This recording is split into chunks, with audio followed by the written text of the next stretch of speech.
Hello mga creative, nagbalik na naman ako at may bagong video na naman ako.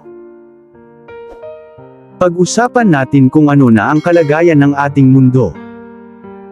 Kung ano na ang nangyari ngayon sa ating mundo, bago natin simulan maglagay muna tayo ng disclaimer. Ang video na ito ay walang intensyon manakit na kahit anong government at religion at iba pa, ang video na ito ay nais lamang ibahagi. Kung ano na ang nangyari sa ating mundo. Halika sabayan niyo ako, at sabay natin panuurin at bago natin simulan mag-intro muna tayo.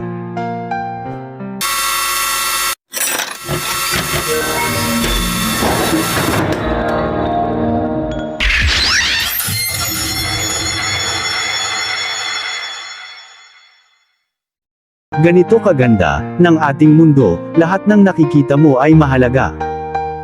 Tulad ng mga ibon. At mga puno. Ang ilog, ang mga tubig, at mga bato.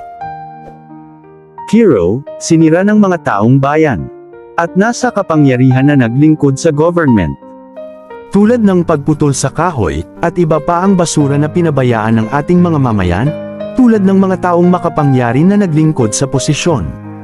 Na hinahawakan ang batas nila, dahil sa magkalapit na bansa, hindi sila nagkasundo.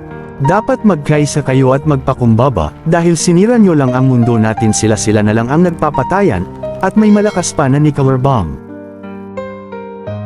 Napakaganda talaga, ng ating mundo, wag natin hayaan na masira ang ating mundo, lagi mong tatandaan na ang mundo natin ay ginawa ng Diyos.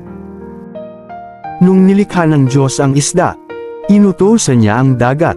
Nung nilikha ng Diyos ang kahoy, inutusan niya ang lupa, hero. Nung nilikha ng Diyos ang tao, ginawa niya ito sa sarili niya, kaya ang sabi ng Diyos, likhain ko ang tao, ayon sa aking kawangis, kung ilalayo mo ang isda sa dagat. Siya ay mamatay kung bubunutin mo ang puno sa lupa, siya ay mamatay din, sa parihas sa sitwasyon kung ang tao walang Diyos siya ay mamatay din. Ang Diyos, natural na imahe. Sa ating buhay, ginawa niya tayo para mabuhay, sa kanyang presensya, dapat lagi tayong konektado sa Kanya, dahil kung wala siya, wala din tayo.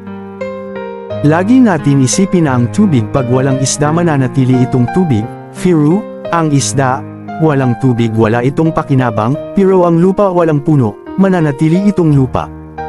Pero, ang puno walang lupa. Wala itong silbi, pero, ang Diyos walang tao Diyos parent siya. Pero, ang tao walang Diyos wala itong pakinabang, ganyan kahalaga ang ating mundo.